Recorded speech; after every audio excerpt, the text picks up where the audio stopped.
I am going to share something with y'all that some of you probably already know or remember. Last year in June of 2024, me and my family drove out to Arizona for me to graduate and get my bachelor's degree in behavioral science. If I'm not mistaken, I think we stayed gone for about a week, give or take. And I remember knowing from the very start, even though, I had good intentions and me and my daughter packed a lot of our high protein, low calorie foods and snacks for the road, that we were going to enjoy going by our favorite gas station, Buc-ee's, having a lot of high calorie food, eating at that fancy motel that we stayed in. In the area where I'm located, we don't have a In and Out, so we ate burgers and fries, ice cream, Red Robins. Oh my goodness, like we had so much fun. We ate so much. Now, mind you, I still tracked my calories, but I knew ahead of time that I was going to enjoy food the way I would have done given that I didn't live the lifestyle that I live now.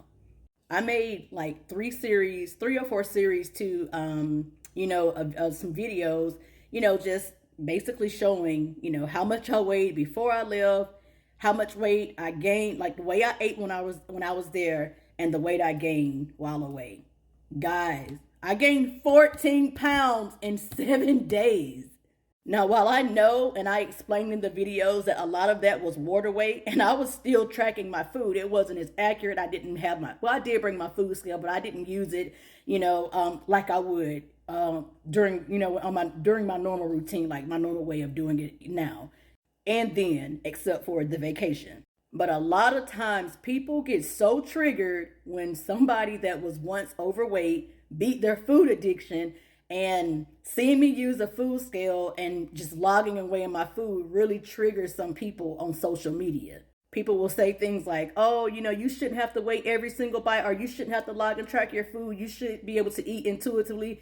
Let me tell y'all something. The last time I tried that shit, I winded up weighing 247 pounds. I'm only 5'4" in height.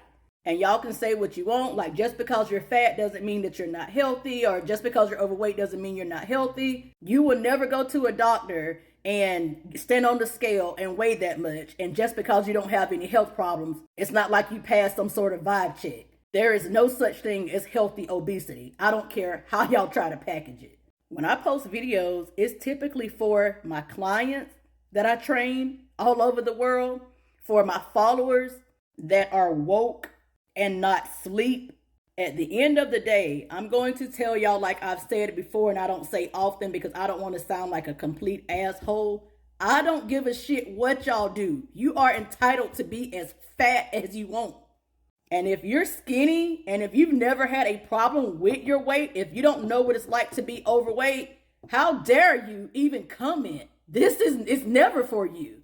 You don't know what it's like. And I'm not saying that all overweight people are miserable or deep down inside that they don't love themselves, because when I was overweight, I loved myself. I just did not like being overweight. I just didn't like it. But I've said this before and I will say it again. I don't care how much y'all, people try to make it okay. Nobody will never be able to fully convince me that they like being fat.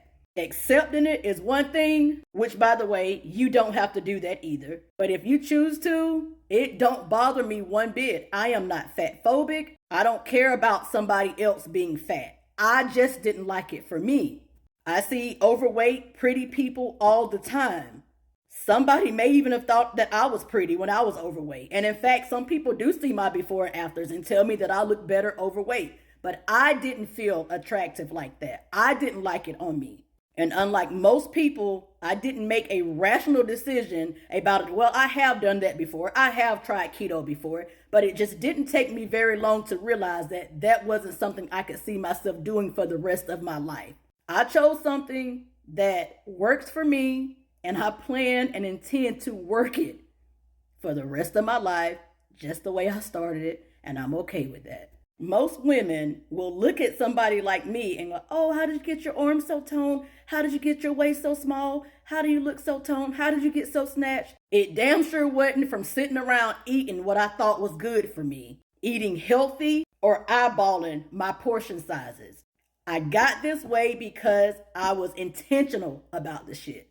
I stay this way because I'm intentional about the shit. At the end of the day, you just have to ask yourself, is it worth it to you? Is it worth it to me? Hell yes.